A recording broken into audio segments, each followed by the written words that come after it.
Welcome back to AM Buffalo. In our celebration of Black History Month, of course, we have Dr. John Torrey back on our show this morning to share some very important information about our local history.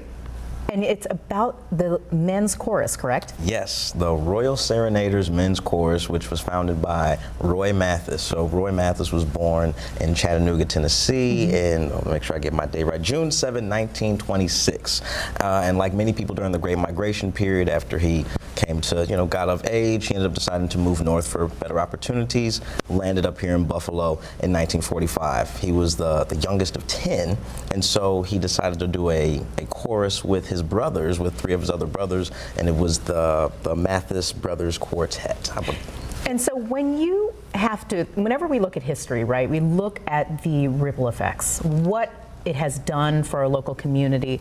What would you say is the legacy of the men's chorus? Oh man, they were performing for almost 70 years. So once they got started in 1946, because some of his friends loved to see what his brothers were doing and how well they were singing, they jumped in, the Royal Serenaders were born, and they performed until 2016 was their last show. Oh, that is amazing. So oh my goodness. A literal 70-year span of concerts. They had their own radio show in the 60s. They were in high demand, and they were showcasing again the legacy of the arts and the strength that Buffalo has, and that they were going nationwide touring. I mean, they were really, really incredible with their ability to sing. I mean, they just captivated audiences across the nation. And so if you would like to check them out, obviously with a 70-year span of a career, they're easy to find, correct? Absolutely. You want to listen to the music, or you'd like to learn more about them. I always like to push to the archive, because if people don't know about this already, it's definitely something they should check out. Tell them about it if you could. The Dr. Monroe Fordham Regional History Center, it's our archive at Buffalo State University. It's housed in our library with our good friends Charles Lyons and Dan DeLandro. They will make sure that you can get access to any of this wonderful archival material. You'll be able to hear some of the music they had. You'll be able to see some of the pamphlets, some of the information they're producing.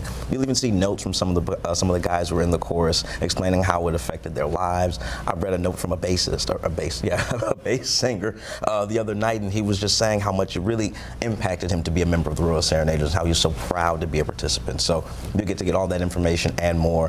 Come see us at the Buffalo State Library. We'll take care of it. And I love that you are coming and sharing this local history with us.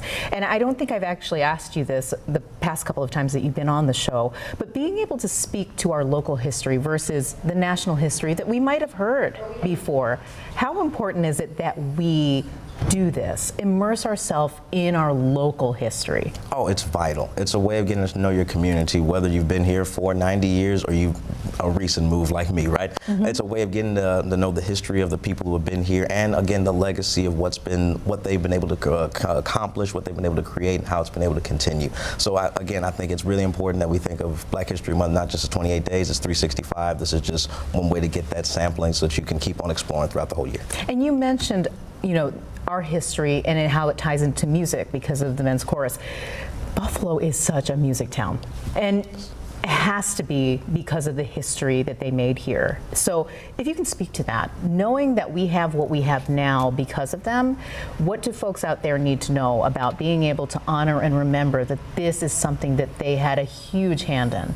Well, one thing I can remember as an event that was really cool to me is that they were able to bring in, the Royal Serenaders were bringing in, during a time where this is very difficult to do, white and black Shriners came to Klein Hand's Music Hall to enjoy a concert at the same time.